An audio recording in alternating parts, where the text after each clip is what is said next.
Welcome to Lecture 6.1 in the Legal and Governance series. It is about citizen participation. We will first discuss citizen participation as a form of governance. We will dig into the expected benefits and some possible problems, and we will describe institutional design of citizen participation. There's a paper connected to this lecture. It's by Bailey and Crossart. Until now, we've been discussing mainly the relations between different organizations as a form of governance.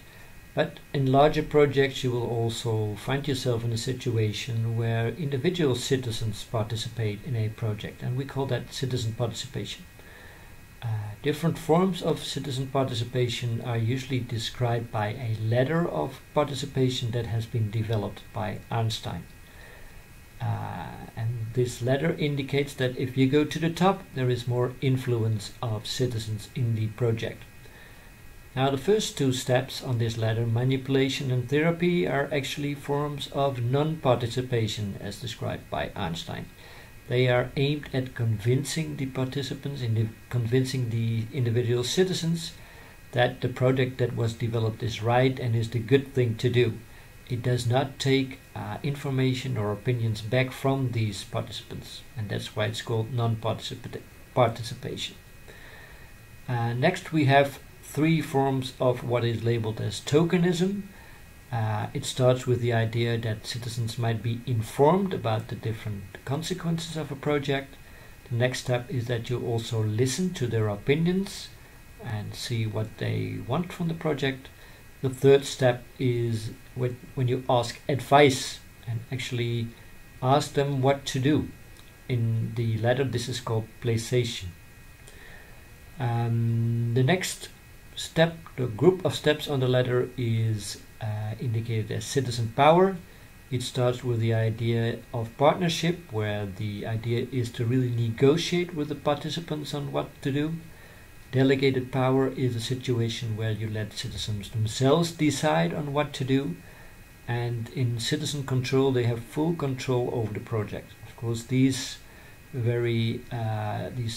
steps at the top don't come too often in large infrastructural projects, for instance, because the stakes of those that are involved are too high to give full control to individual citizens that are involved. There is one small detail that I have to draw your attention to. The picture in the left is the representation in the paper of the Einstein ladder, and if you compare that to the picture to the right, you see that the division of the different steps in terms of non-participation, tokenism and citizen power is a little bit different. The paper is wrong in this respect. I checked the original paper by Einstein, and the picture to the right has the division of the different steps that is in accordance with the Einstein ladder.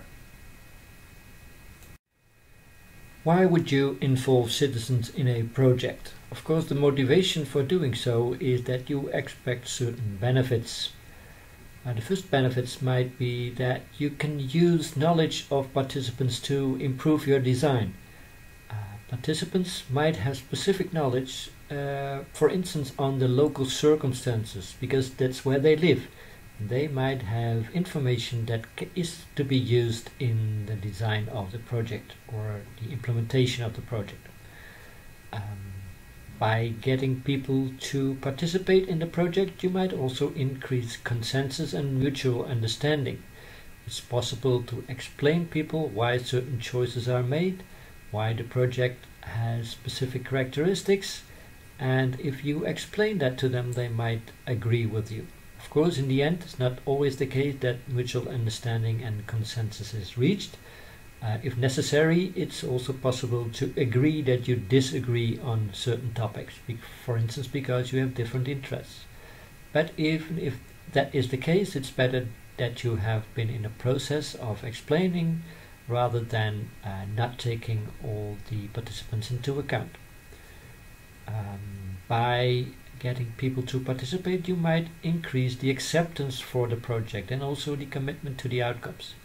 Even if people at the end do not agree with the decisions that are made, the fact that they were given a voice and their voice has been heard might result in a situation that they accept the idea that although they are not happy with the project, they still have to accept it because it has benefits for others, for instance.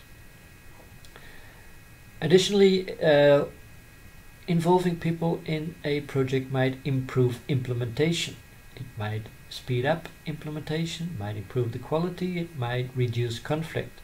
One of the major sources of the fact that implementation takes a long time is when conflicts arise and people take you to court, for instance, for the decisions that are made. Of course, if people accept the outcomes, they are less likely to take you to court, and conflict is less likely, and thus implementation can be improved. The final motivation for citizen participation is that it might improve relations and trust between the different parties that are involved. Of course, the people that you are talking to today might also be the ones that are still important for you in the future. And if you improve relations with these participants, then you might benefit in future projects. If you look at the different type of motivations that are presented here, you can of course see them at the general network motivations. The general motivations why you would work together with different actors in the first place. Of course, there are benefits to citizen participation, but there are also some problems that we have to take into account. The first one that is extensively researched is that of selective involvement, and because of that of biased representation. If you look at the people that you will most likely meet in citizen participation meetings, they are middle class, they are well educated, they are usually white, and they are usually male. So the most likely people that you would encounter are these type of guys. And of course there's absolutely no reason why they would be the ones that have the best opinions to be presented in such a meeting. Next to selective involvement, we have the issue of unequal positions. People have different skills and different knowledge, and it's most likely that people with a lot of skills and a lot of knowledge are the ones not only to get to these meetings, but when these meetings are held, are the ones that open their mouth. So they are most likely the ones to be heard. In combination with that, there is usually a lack of transparency. The rules that are used in these meetings are pretty often quite informal. So it's not very clear, for instance, how all the different participants think about a certain issue, because only a limited number of the participants open their mouth and voice their opinion. And because all this is not very clear in advance and also not very clear when the meetings are finalized, there is a lack of clarity of transparency on what is actually the opinion of the different participants. These things taken together can result in biased outcomes. Certain ideas are more taken up to the front and get to the table, while other opinions that people hold are not represented in the meetings. And of course, if you start from the basic idea that in a democracy the interests of all citizens are equally important, then this is not a good thing. Other issues that might involve in citizen participation is that sometimes deliberation and consultation is inconclusive, basically because people have different opinions.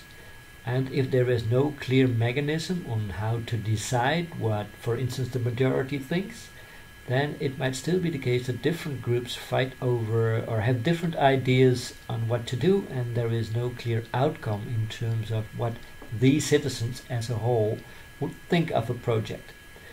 And of course there are situations where this is even resulting in open conflict. So in terms of the motivation, we saw that the idea was to prevent conflict by getting people involved. Of course, once they get involved, it's not always the case that they do agree, and by getting involvement, people might become really active in voicing their opinions, and in some cases we see that conflict is rather increased because different people get involved rather than that it is decreased.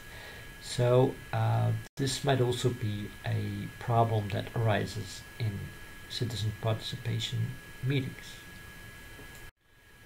If we go back to the paper, we see that they indicate that there is something that they label as the Einstein gap.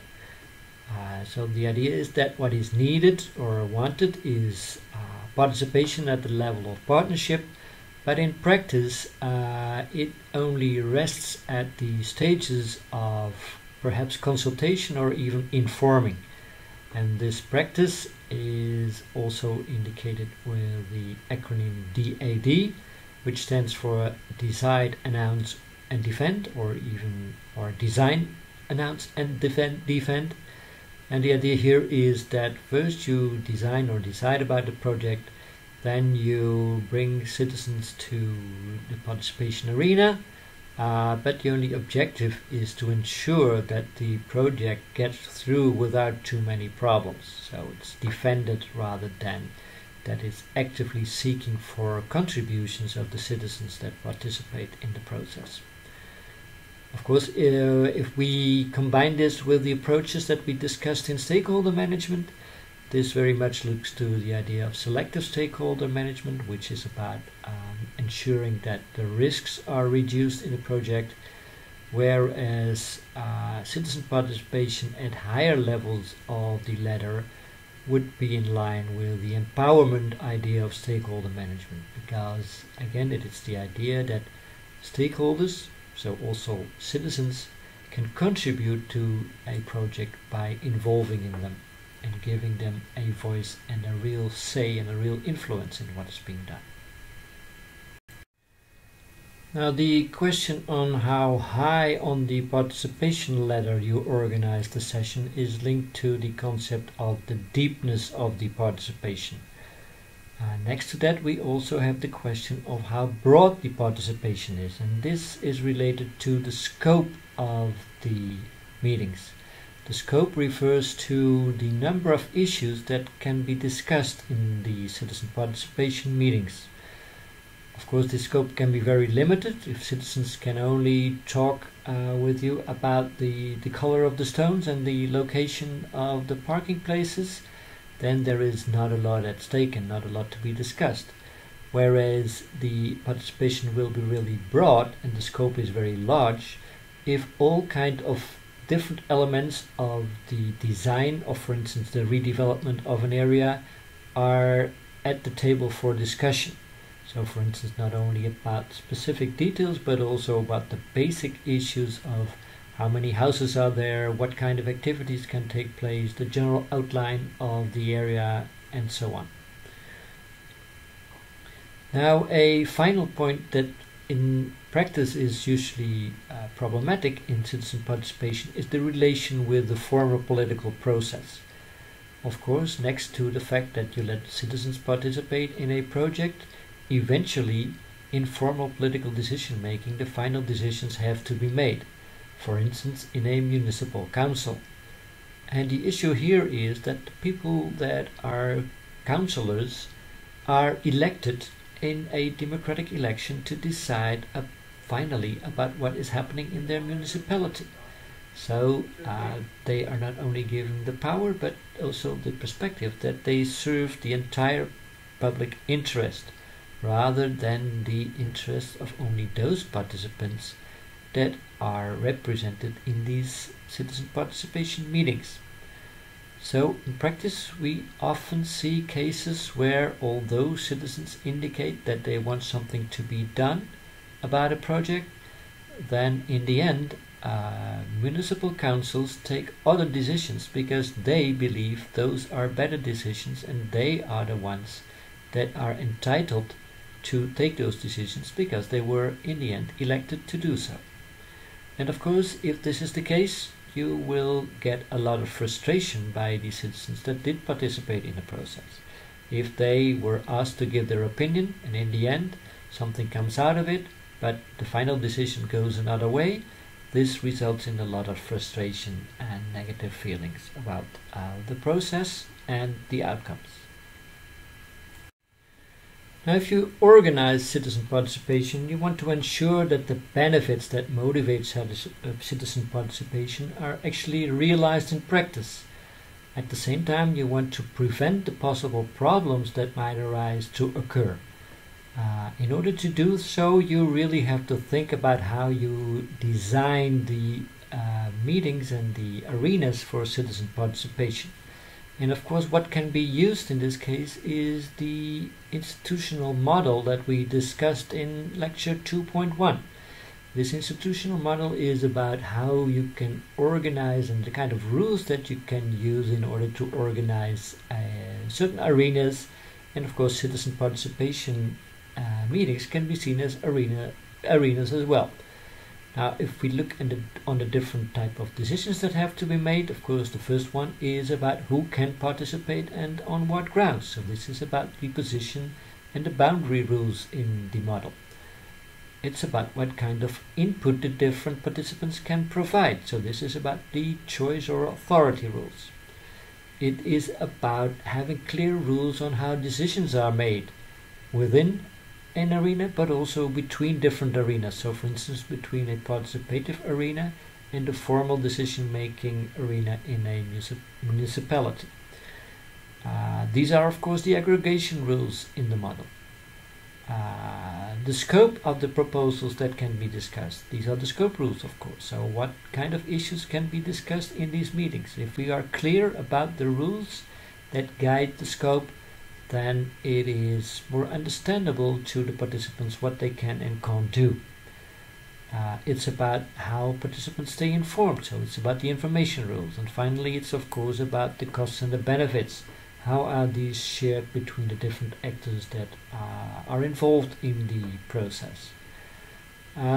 So in the end, carefully designing arenas, you can do that by answering all these questions in a systematic way. So in this way, the institutional model can help you think about all the issues that you have to decide about when organizing participative arenas. Now, we concluded that you might need a clear institutional design of arenas, but what we find in practice is usually what can be labeled as under-institutionalization. There is a lack of rules, there's a lack of clarity of rules, and many of the issues that we discussed in the previous slide do not have specific rules formulated for them. This results from a couple of issues or perceptions. First one is that in designing these arenas, in many cases the people that are involved have the idea, well, let's be open, let's be adaptive. Let's just not consider the rules too much, but let's just start.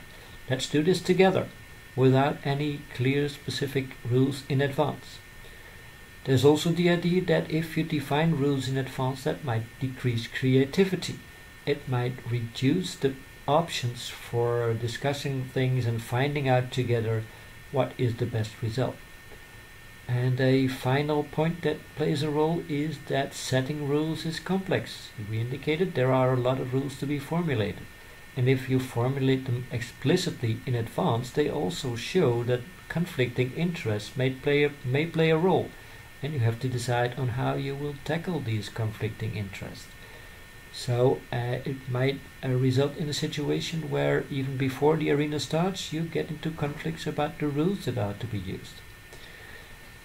Now, these are all mechanisms that result in this idea of under-institutionalization.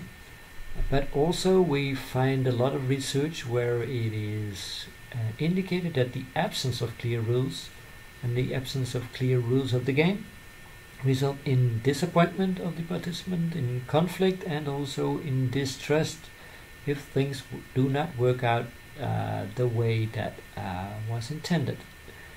So in the end, there is only one conclusion, is that the idea is to find a balance between, on the one hand, making some careful decisions about the rules to be used.